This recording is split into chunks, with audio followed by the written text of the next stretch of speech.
Please welcome to the stage from Vogue Business, Maghan McDowell, and from Tommy Hilfiger, Tommy Hilfiger.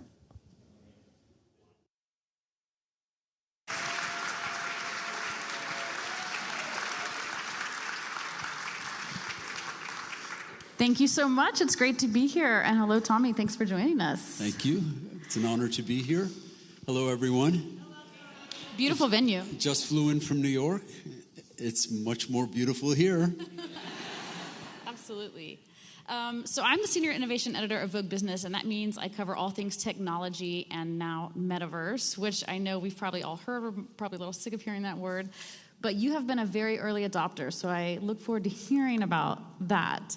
I want to tell everyone, in 2019, Tommy Hilfiger actually made a major announcement that they were going to be converting entirely to digital design processes within the next few years.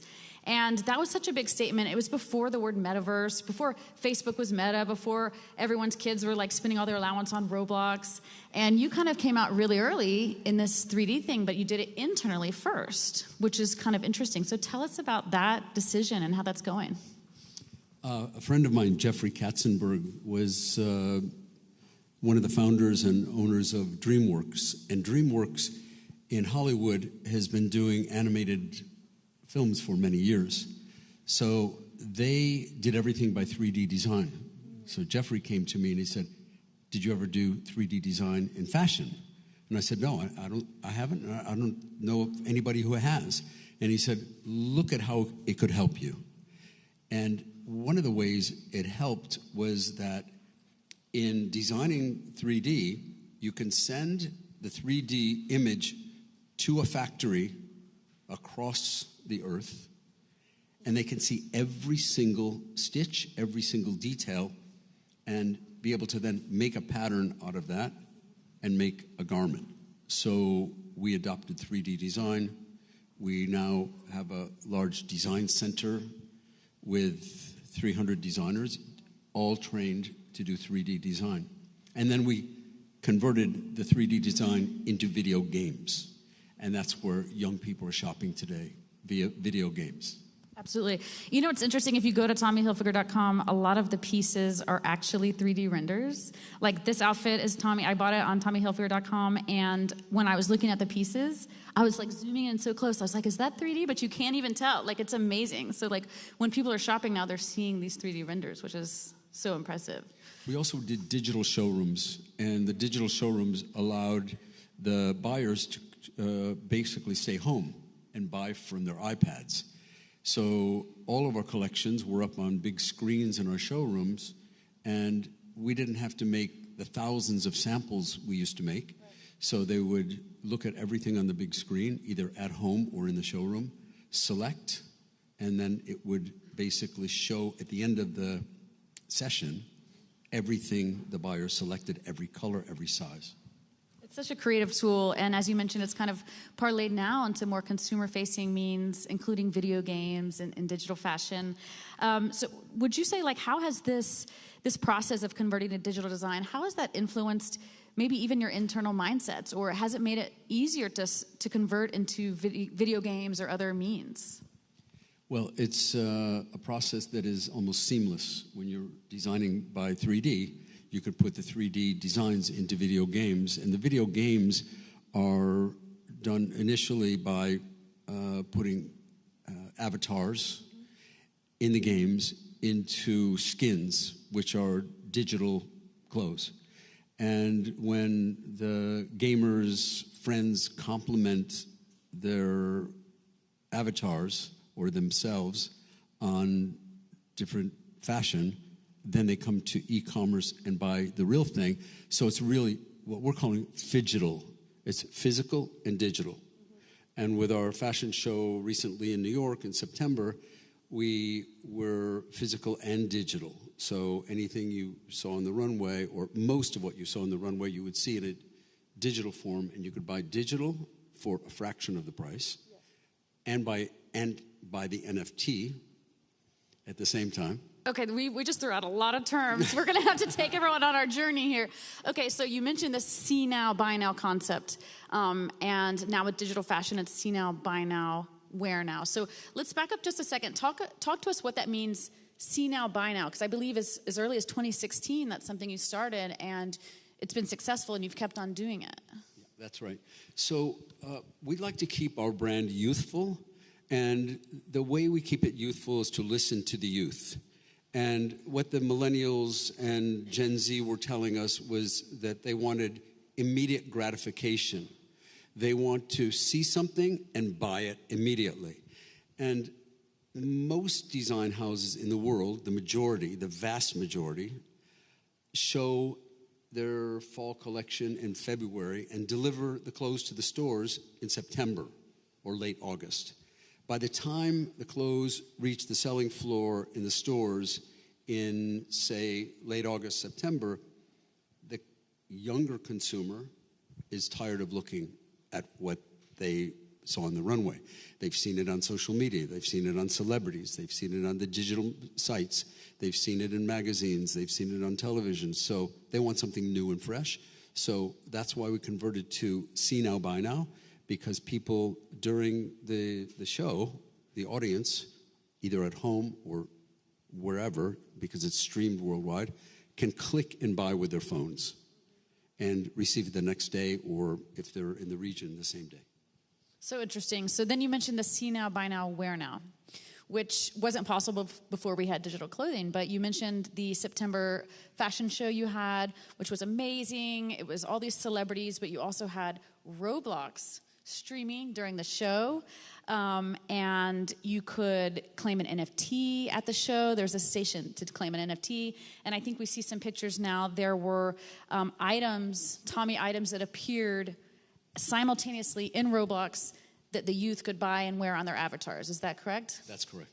That's amazing. Tell us about it. Well, the gamers could be at home playing the fashion video game because the game was a fashion show digitally in New York City during the real show. So phygital, again, a new word. Some people love it, some people hate that word. And we call it fashiontainment because it's entertainment and fashion at the same time.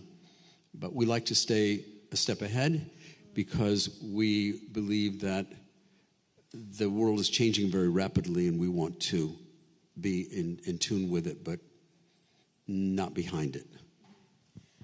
So I want to talk a little bit more about your Roblox experience because I think it's really notable in the fashion world that Roblox is becoming a platform. And you mentioned this word Metaverse. Roblox is one of the early Metaverse examples that many of us have heard of or that people are actually spending money on. We crunched some numbers with a tech platform partner, and they said that there have been more than 24 million total visits to Tommy Play. Since did you know that number? Oh, you did. Which is, just think about that. 24 million. I mean, that's like so many people, and their identity is so important that they're spending money. It doesn't give them special powers. It just makes them look cool. So you've had a backpack, a limited edition backpack, a hat, and the value, you can actually resell items on Roblox. So if I buy it, I can sell it and price it, and the prices for your items are actually going up. Did you know that? Okay, you knew that. So that's like so cool. Not by much, but going up a little bit. Well, and so what's interesting is the price. I think it's like 150 or 200 Robux. So that's like the in-game currency, but that equates to about like $2 to $3. So it's not that much money for us, but like for the children playing it, it's like they're spending real money on it, and it really kind of adds up, which is so interesting to think about. Well, 24 million is not a big number compared to the amount of people playing video games in the world. Right. We're talking about 550 billion people in the world playing video games. Okay, so you think, so I have a lot of questions about Roblox. Obviously, so it's called Tommy Play. Is it open anytime anyone can go in and play it now? You can play anytime, 24/7. And that's what the pictures show. And it's like different spaces in New York. You can play, you can buy.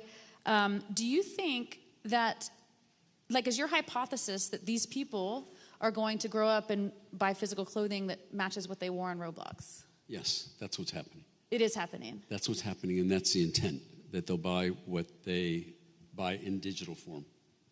So that's fascinating. Well done. I mean, I think 24 million is a lot, but... Okay. Well, I did make a mistake. It's not 500 billion, it's 500 million. I made a mistake. So 500 million gamers playing video games. So 24 million is not an enormous amount compared to the amount of people buying. But they are shopping on video games, and most video games are offering a lot of product now. Right.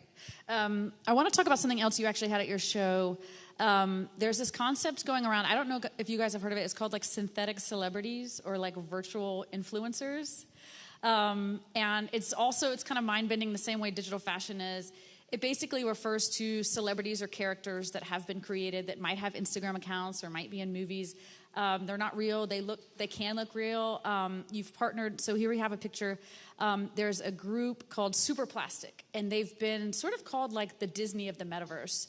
And you actually dressed them on your red carpet for your show, and then they also modeled in the Roblox experience. So tell us about Super Plastic and your interest in virtual celebrities. That's really interesting. Well, it's just another extension of what is going on in the Metaverse and Web3.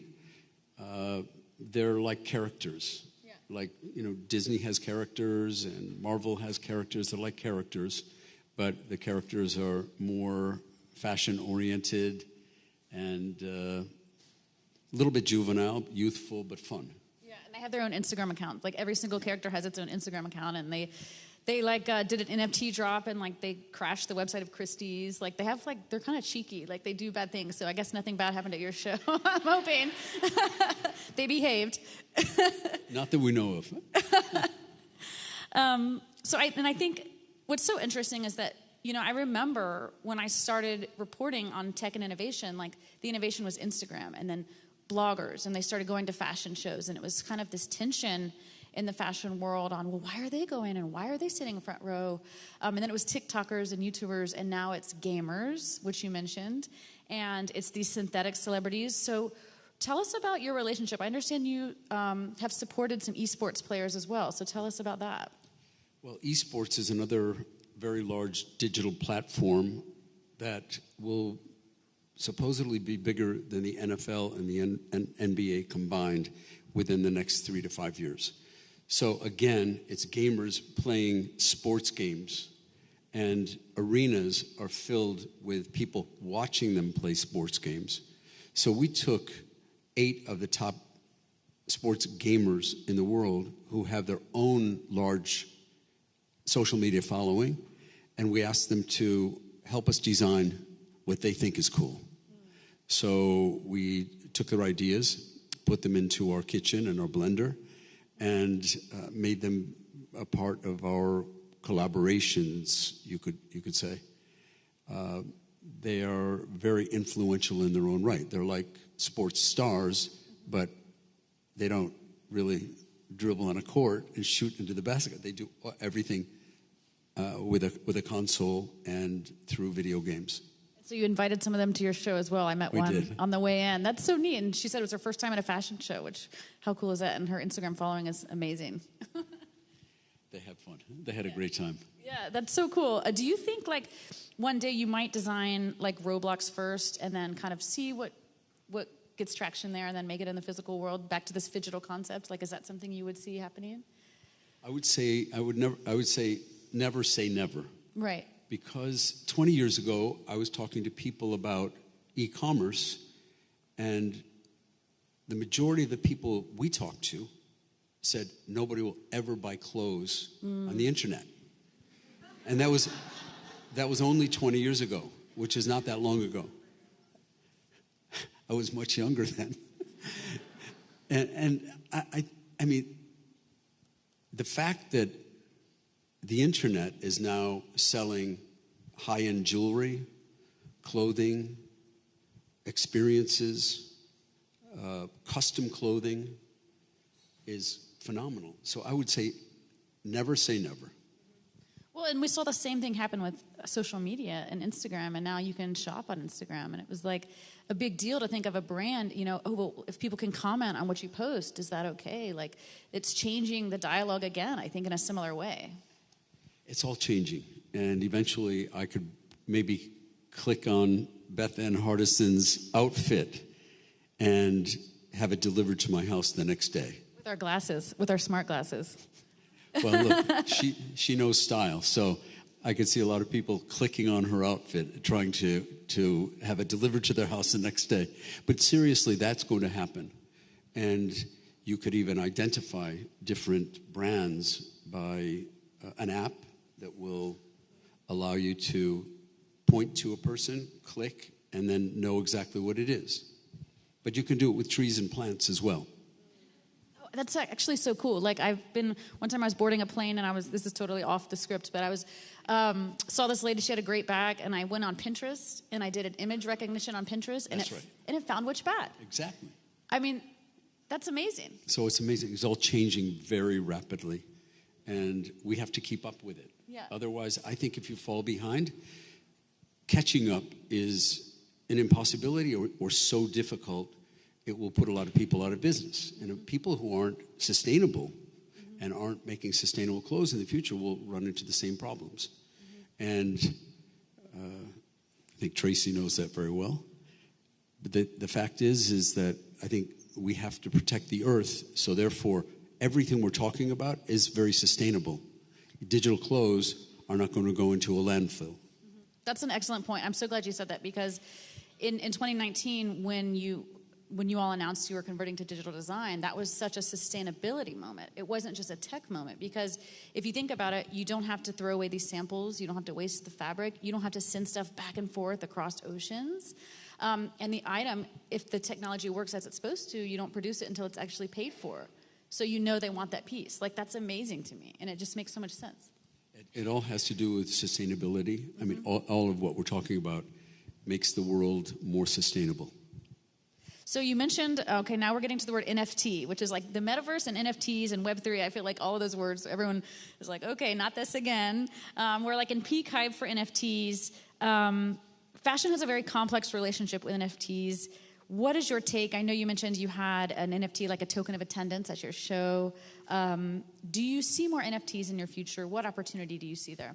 I think NFTs are popular at this moment, like Coinbase, but I think that it will evolve from there. It will move on. A lot of people are collecting NFTs. I collect some myself, but they're a trend right at this moment, but I think there will be a lot of movement forward and a lot of evolution. I don't think it'll remain where it is today. I think that the hype around NFTs actually is kind of, and Metaverse really, is kind of a struggle, because people hear all this excited, potential, and then they think it's going to happen now, but actually we're a little bit far away from where it can be. So do you feel like now is the right time to start experimenting with NFTs, or do you feel like maybe wait a little bit more? I mean, I know you have one so can you share where you think that might go, or not ready? I think they're collectibles, and if they're really special, like pieces of art or one-of-a-kind NFTs, you can buy, sell, and trade them. So they are a commodity in a way, but they have to be very special, and they have to be NFTs that you can't find anywhere else. So you mentioned you had collected some. What types of NFTs interest you? What kinds have you collected? I like sneakers. I like art. Things sneakers you can't buy in a store or buy on StockX, or collectible items that you can't find anywhere else. Yeah, absolutely. Well, I think you mentioned Artifact is one company that's slightly interesting to you, that you like them. I encourage everyone to check it out. They're kind of like positioned as the digital fashion supreme almost, kind of like it's streetwear, and they have an amazing community. It's spelled RTFKT, and so I think you have one of those. Yes. I don't know if that's a secret or not. They sold their company to Nike after being in business 2 years, and they sold it for hundreds of millions of dollars. It is the future, and again, young people understand it very well. So those types of collectibles are, I think, going to be part of the future. Yeah, I think they're also phygital, and I think that's what you've been talking about. This conversation is that when you buy an artifact NFT, you buy a digital sneaker first, and then you can forge it and redeem it for a physical version of that sneaker. But the only way to acquire that physical piece is if you have the NFT. So that kind of gives that exclusivity moment that you're kind of talking about, which is really interesting. That's exactly right. Nike understands that. I think a lot of the bigger sports companies really understand it better than anyone else, because sneakers is a big part of it. And you mentioned how much they were acquired for. I heard that their next NFT drop was so successful that it basically paid for its acquisition. So basically it paid for itself like immediately after. I believe so. Which is so impressive. And then I want to ask you this. As far as digital fashion, we talked about kind of the NFTs that interest you. Digital fashion allows us to wear waterfall dresses, rainbow outfits. If you could wear any magical digital fashion item, maybe something from history, whatever you can imagine, what would your dream digital fashion item be? Well, I don't know how comfortable it would be, but I would like to wear one of those space suits that that ended up on the moon. Oh, like one of the original ones. One of the original ones. But, I mean, that would be a collectible piece of art. Yes. But I'm not sure. I'm pretty classic. Well, that's classic. Neil Armstrong. I'm not going to wear a rainbow or anything. I'm not going to wear a waterfall or anything really crazy. A rainbow? But Halloween is coming up. I'm going trick-or-treating with my son. So I might have to figure out something crazy to wear. Well, actually, it's so funny you bring up Halloween because I thought about wearing a digital fashion item for Halloween on Instagram. Because, like, you can go to dressx.com and buy, like, an outfit. They have, like, all these historic outfits, like an Egyptian outfit. I was like, that's what I'll do. And then just post yourself. Yeah, just post it on the internet. But you can't get candy that way. I would try. You have to fill a plastic pumpkin full of candy. Oh, that's a good one. I didn't think that one through. Maybe a fidgetal post. Fidgetal candy. And finally, I guess you're an early adopter, you're fluent in all these technologies. What is a technology that you feel like you still just really don't understand? I don't know what it is yet, because I think it's in front of us, but I don't know what it is. I mean, I think I understand the Metaverse, and I think I understand the Web3 and NFTs, but I don't know what is to come yet. I think there are geniuses out in Silicon Valley and in basements and garages figuring out what is next. I mean, we never realized we would need iPads 15 years ago, 17 years ago. We never really thought we would be FaceTiming every single day. We thought, the Jetsons did that kind of thing, and maybe it would be in the distant, distant future, but we're FaceTiming every single day. And we are on our phones every single day. We don't need a dictionary or a thesaurus or any sort of trips to the library. You just ask Siri. Siri, what is the population of Nigeria? What is the largest country in Africa? What is what state in the United States has the longest coastline? I mean, Siri has it all. So you don't really need telephone booth anymore. Well, children, I hear that children don't know how to put a phone up to their ear. They look at it like this. Isn't that interesting and weird? So true. So true.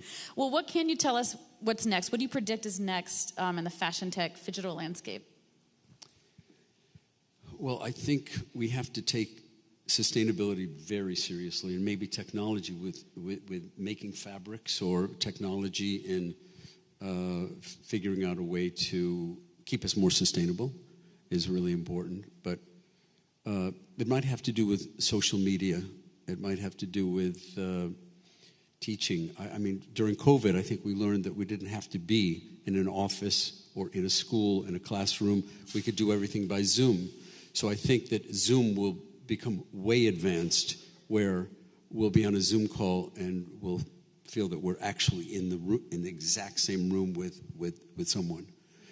So I think, technology is changing so fast. I think there will be a lot we don't really even know today what it might be. Absolutely. Well, this has been very enlightening. I'm sure everyone's going to look up Tommy Play on Roblox. It's open now if you want to go play with it. Buy some digital fashion. Until then, enjoy the physical fashion exhibit, and thank you so much. This has been fun. Thank you very much. Thank you.